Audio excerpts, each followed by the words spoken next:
the GlaDEAtor.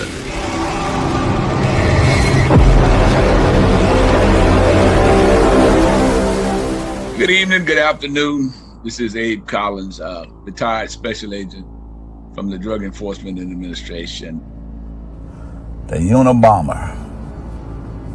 If you've been around for a while, you can remember back in the late 90s, early 90s, like 94, 95, or even 93, when there was this unknown person who was sending mail to celebrities, news people, significant people in the U.S. And once they opened their mail, the mail exploded. So this guy was sending bomb-laced mail to certain people, and it was, and he was dubbed the Unabomber. So the Unabomber is part of this story. That's why we're naming it this. So around 94, 95, I was been with DEA maybe 3 or 4 years, and they teamed me up with Richard Borges. Richard and I were actually in the Memphis Police Department recruit class together, and we started in recruit class 46 for the Memphis Police Department in 1981. And I later joined the DEA 10 years later in 1991. And we already knew each other. I believe in the police academy, I sat behind Richard. Richard was a white guy, but he was always no drama kind of guy. He was kind of matter of factly kind of person, and he had been kind of dry sense of humor to me, but he was a smart guy. So, long story short, we got a new boss there, Billy Renton. Renton came in with a lot of flair and a lot of energy and a lot of experience in working wire intercepts. And Billy had just replaced Tom Fichetti, who had got kicked out of the Memphis office, or reassigned, but really kicked out because he had this incident with the FBI where they want to exchange agents between the two agencies, DEA Memphis and DEA and FBI Memphis, and they was going to send me. I don't know if it was me that caused it, but I don't think it was. But anyway, I was supposed to report to the FBI, and they had a meeting, had the press there, all of that.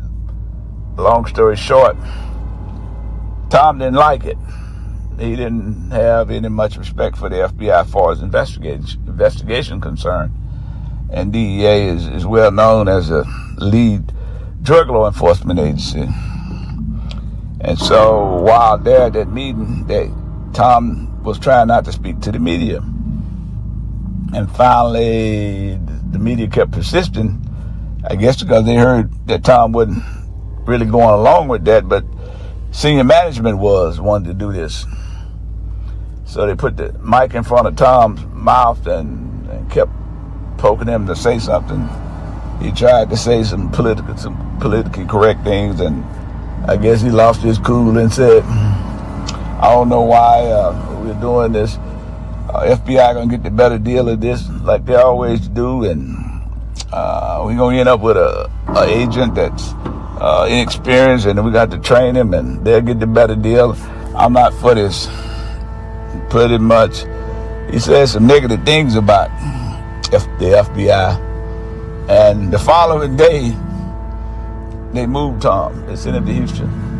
That's the fastest time I ever seen them move somebody. I believe Louis Freeh was the Attorney General at the time, or the FBI. Maybe he was the FBI director.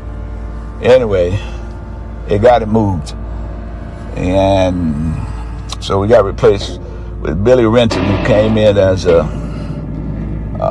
respected person from DEA headquarters. They sent him down, and I guess to mend the fences between FBI and DEA in Memphis. And he did. He came in with a lot of flair and a lot of excitement, and so he wanted us to do a wire. And he saw the case myself and Rich was trying to work, and he actually put us together, and which was a good thing, very good thing. I learned from Richard, and I don't know if he learned from me, but I sure learned from him. So we had an informant that knew a guy named Greg Cox and Keithon Robinson and Calvin Scott and Claude Haywood. These guys either owned or ran the Custom World, which was an auto detail, auto place, custom auto. They do your wheels, they do your rims, they do the hydraulics, they do a lot of that stuff. They had a good business going on. But I guess it wasn't good enough because they were slinging drugs, slinging cocaine. And I'm not sure who was the top dog, but Calvin Scott had a history. Claude definitely had a history of slinging drugs. But Keithon and Greg was kind of new. They was kind of young guys. Claude and Calvin was kind of like their big brothers. So we got information, and we wanted to go up on the phone. We wanted to make a buy that would allow us to get up on this phone and give us proper calls to let you know this guy's using this certain cell phone, and we did. And we needed an undercover, and Richard suggested Tony Armstrong, a young black guy, very sharp, who recently had gotten out of the military. I forget, maybe the Army or the Marines, I forget. But I met him and was very impressed. He fit the bill, young, and he just fit the bill. He was young, and he could just fit right in with these guys, I'm sure. And I learned something from Tony, because once I got him and set him down, and we was talking, and I about to hand him the buy money, which was like $2,800, I believe, to buy like an 8 kilogram of cocaine. Tony looked at the money and said, "Man, give me that money." And he sorted out, he folded a certain way, in a little bundle, and he put a rubber band around him. He said, "These guys gonna know you're not drug dealing if you bring the money to them like that. You gotta have the money a certain way." So he know how the money should look. Should look like in folds with a rubber band around it. Yeah, I didn't know that, but he knew it.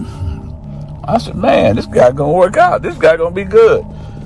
But props to Tony. Tony rose up through the ranks with the Memphis Police Department. Later became police director of the Memphis Police Department, the top job there for law enforcement. He done an outstanding job. Sharp young man, smart, just down to earth kind of guy. I never know Tony to just lose his cool unless you made him, which I'm like that way too. Just don't mess with me on some bullshit. Anyway, going forward, Tony and informant met Greg Cox somewhere on South 3rd in Memphis, and they was able to buy that 8 kilogram of cocaine from Greg. And Tony Armstrong actually paid him, gave him the money, and after the informant introduced him to Greg, and Greg gave Tony his cell phone number and told him holler at him if he needs something. And as time went on, from that information we was able to write. I was at Find, and I was the person that Find on the affidavit to do the search warrant, to do the wire intercept, which we was granted an order by the federal district court judge there in Memphis to intercept this guy's cell phone. And we did. We planned operation, went to the Shelby County Sheriff's Department and got some people, went to the Memphis Police Department and got 2 more people. One of them was Henry Williams, and the other guy was a JR from the Memphis Police Department. And other 2 guys from the Shelby County Sheriff's Department was guy I used to call Lieutenant Dan. I can't remember his name, but he was crippled. Not crippled like Lieutenant Dan was, but he had a leg injury. He was on crutches. And so him and those guys from the police department formed the task force that we had, listened to the wire. And going forward, we was able to get up on these lines, and Greg line was interesting because he was slinging a little dope, but at the same time, he had 3 or 4 girlfriends. One of them, my name I remember was Pooh. Pooh had a Wednesday that he would spend time with her on Wednesdays. Other girls, he would spend time with them at night and spend time with them eating dinner, going out. But Pooh was his girl that he pretty much gave her Pooh Wednesday, which was funny. So Greg wasn't really talking about too much other than the fact that it's a drought there in Memphis because the Unabomber out there in California somewhere, wherever, was messing up his loads, and that he was getting his stuff from California at that time. That's all we knew. So we was able to get up on Keaton's phone, and Keaton's phone never stopped. That Keaton was working.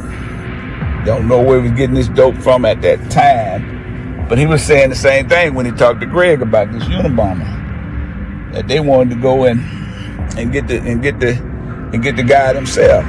They didn't say the guy. They said they wanted to get that motherfucker themselves because the Unabomber was messing up their business. Found out from conversation he would call California a 213 number, and he would speak with a guy named Marcellus Johnson in L.A., California.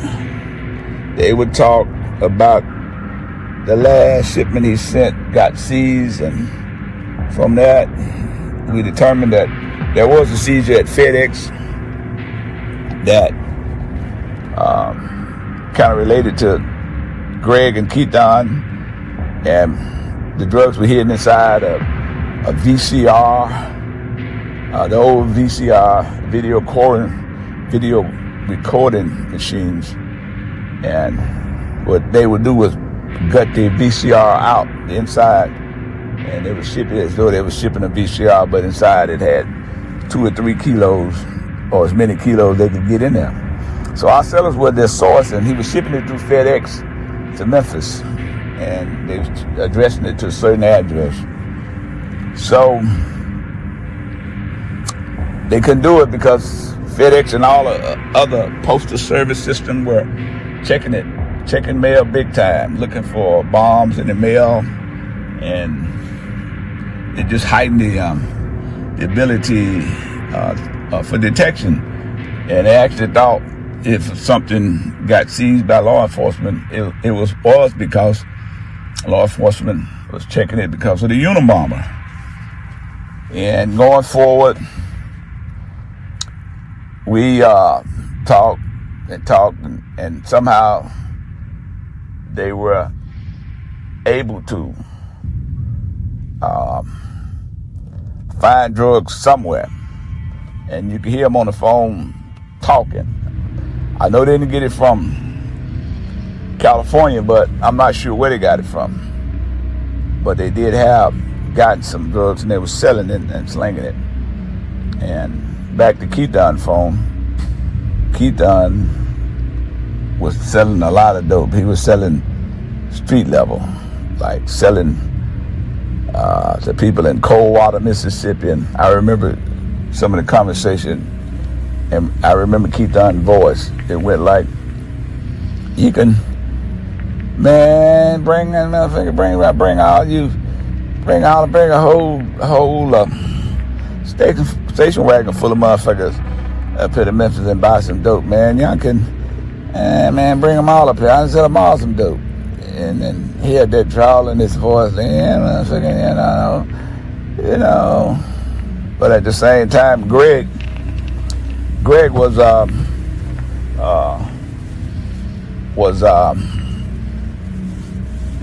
slinging drugs to a couple of guys in Memphis. He would sell more of a larger size of product. He wasn't like a real street level guy, unlike Keaton was. And going forward, it was a type of situation where somehow the Unabomber was finally caught. He was finally caught somewhere out in the wilderness, Colorado, Nevada, something like that. And they caught him.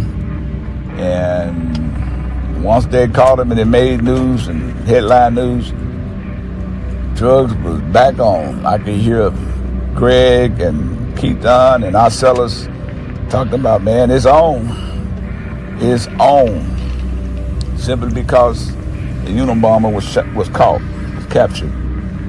Going forward, our sellers began to try to ship VCR loads of cocaine to Memphis.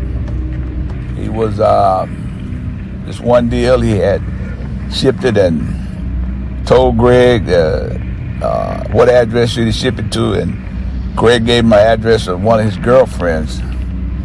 And once he shipped it there, of course, FedEx headquarters are there in Memphis, and we had guys working FedEx and working the airport too. And we got the address of and the tracking number, the FedEx tracking number. We was able to locate the package as it was leaving LA and tracked it to Memphis. And once it got to Memphis, we took possession of it and dressed up as a FedEx delivery person along with a FedEx truck, and we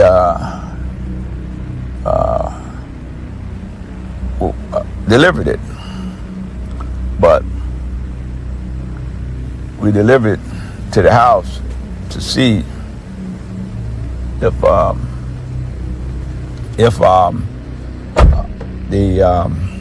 someone would pick it up, but no one picked it up, and I'm not sure why. But I remember Greg called the girl on the phone and told her to come out the back door.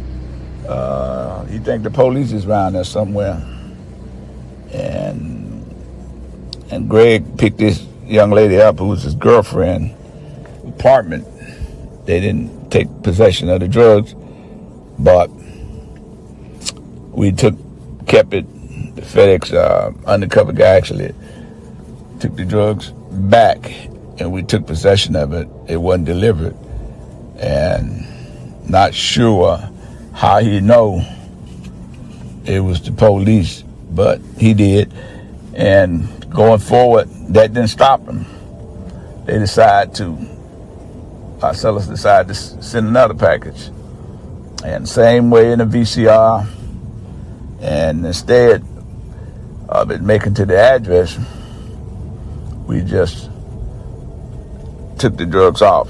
We seized them at FedEx, but we had that conversation about their attempt for delivery. We had that. So we went on and planned execute search warrants at Greg's house, Keaton's house, Calvin's house, Claude's house, and a couple other people that were significant suppliers or customers for these two.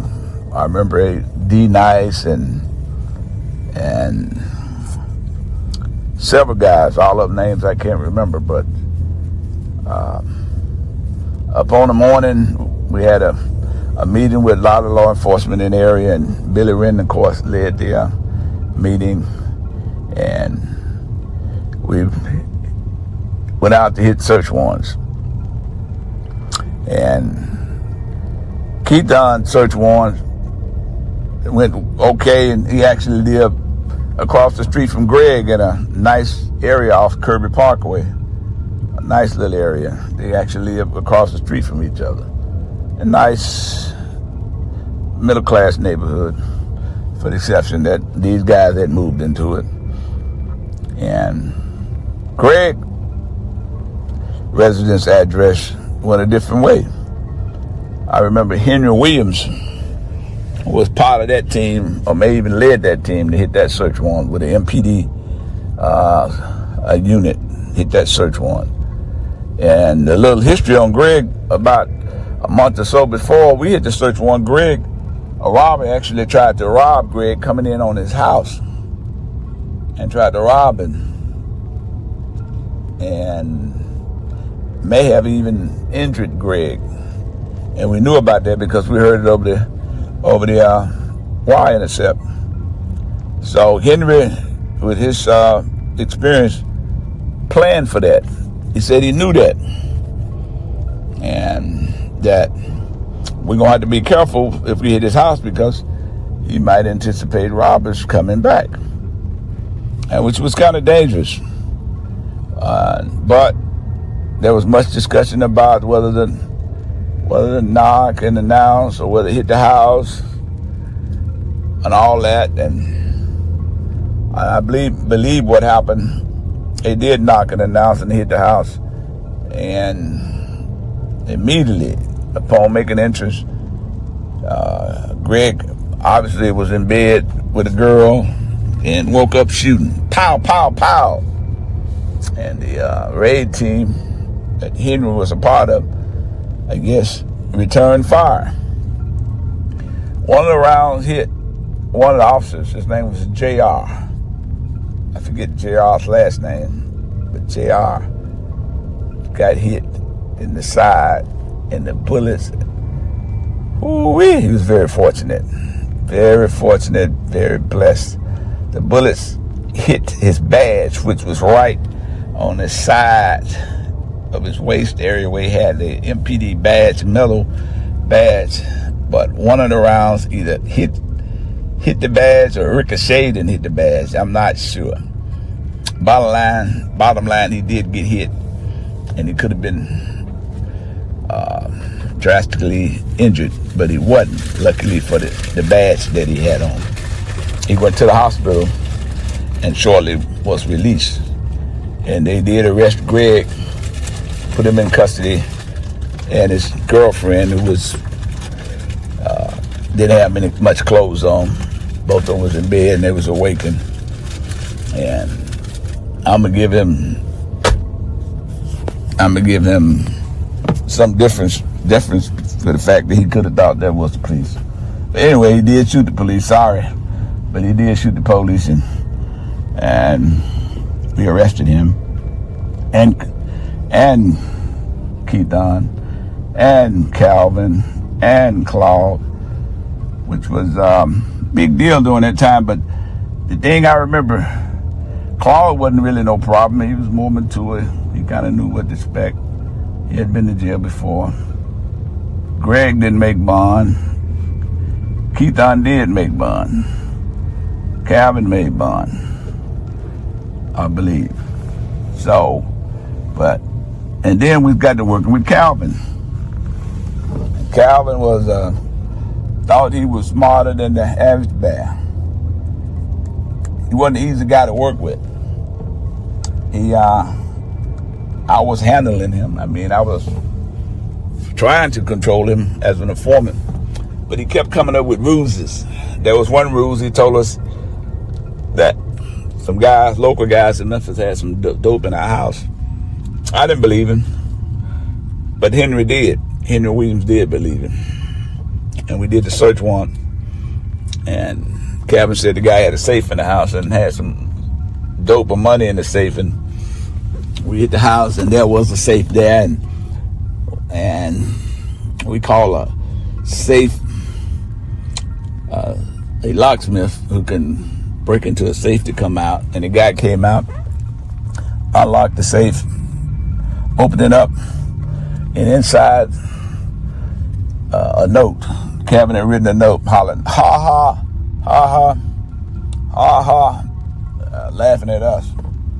Well, we didn't think that was too funny. I guess he did, for him to go to that much effort to do that.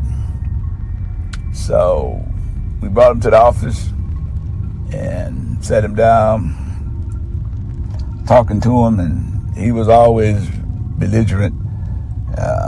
And myself and him got into a physical confrontation. He tried to wrestle, do something, and I just slammed his head into the wall. I'm gonna tell you that now because it's been a while ago. I ran his back into the wall or something. He left out of the office mad at me and called back and cursed me out and all that. And you know, I guess he thought I was afraid of him, but I wasn't. And trying to put him in jail. When his time come to go to jail, of course, he kept doing all those tricks, but all those moves, those trick moves, but he didn't want to go to jail either. So when his time comes to report to jail, he did not. He disappeared. Well, knowing Calvin like we know him, he didn't go far. He was dating this girl named Karen Harrelson. And Richard was trying to find him and somehow found that he was going to work down at Custom World. Almost like he just didn't care about going to jail. He was going to go do what he wanted to do. And I believe an informant called and said he was down there. And go down there, and they couldn't find him, and found out that he was hiding in there. Anyway, they was able to locate him in there, and they arrested him along with Karen Harrelson because she was trying to hide him out, keep him from going to jail, aiding and abetting a fugitive charge. But it was later dismissed on her. But Calvin got locked up in jail and went to jail. And another part of Calvin's story was I used to do chaperones for a local high school there, and I was on one of the chaperones while the senior class was going to New Orleans, and I met a young lady, and somehow Calvin Scott's name came up, and she said, "You know Calvin?" I said, "Yeah." And I said, "How you know him?" She said, "Well, I'm his aunt." So we got to talking, and she was an educator, very nice lady. Don't remember her name, but she said, "My nephew is something else." She said, "You know Karen Harrelson?" I said, "Yeah, I know her." He said, "You know that girl? Boy, that girl can't have good sense." She said, "I saw he was messing with her, and she seemed to be a nice young lady, very nice. And I wanted to give her some advice about my nephew. I didn't think she was aware of it." He told her to come by our house. He wanted to talk to her. She said the young lady did come by the house, and she said, "Karen, you know my nephew has about 23 kids or 22 kids by 22 different women." And she told Karen that. Karen started boo-hooing and crying and all that. She said, "Now, don't go tell him. Please don't go tell him. I'm just trying to help you out so you won't get in that situation." And she said, weeks later, while she was in her yard doing a garden or doing something, and here come Calvin riding by their house and stopped. She said he always would stop and check on her. Auntie, you ain't right." She said, "What you talking about, Calvin?" He said, "You know what you told Karen. You ain't right. You shouldn't have told her that." She said, "Yeah, I should have. The young lady didn't know. She seems to be a sweet young lady. I just want to protect her." And he said, "Well, you didn't do a good job." He said, and she asked, "What were you talking about?" He said, "Well, she come to me crying about, I got 22 women, 22 kids by 22 different women." And she was boo-hooing and crying. And I told her, "Yeah, I do." And but she was kind of horny, and I knew it. And he says, and I wanted some sex. And she was like, no, you got 22 kids by 22 different women. And the auntie said, well, Calvin, I'm glad she didn't give you none. And Calvin said, auntie, you're wrong. She pregnant right now. And auntie said, what? She said, Calvin said, yes. So yeah, when I told her I had 22 kids by 22 different women, and she wouldn't give me none, I told her, go on, girl, quit hollering and crying, go on. And quit all that hollering and crying, go on, open them legs and give me some of that pussy so we can go and make 23. And he did. Woo! Anyway, that's my story about the Unabomber. And I had to add that little party in only because it was always funny to me. I hope it was funny to you. And I hope you understand that in the career of law enforcement, you have these stories that we like to tell. And they're true. And we're not making this stuff up. These are people out here that are doing these type of things. And so I hope you enjoyed this story, and stay tuned in and listen for some more, which we have a lot of interesting ones, a lot of interesting stories to tell. So from the GlaDEAtor, good day, and hope to see you soon. Bye.